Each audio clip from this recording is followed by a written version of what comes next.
Good morning, everyone! Maria Bon is here.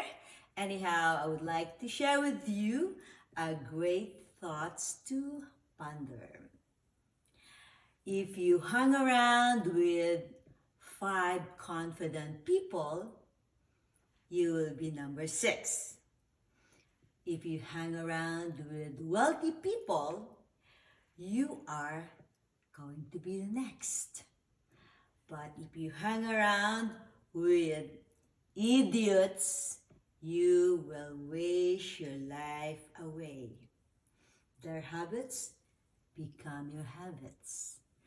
Their excuses become your excuses. But if you surround yourself with people who wants to grow, you will grow. You spend your time with people who work out, you're going to have the best shape of your life. And if you hang around with people who invest, all of a sudden, you will start building wealth.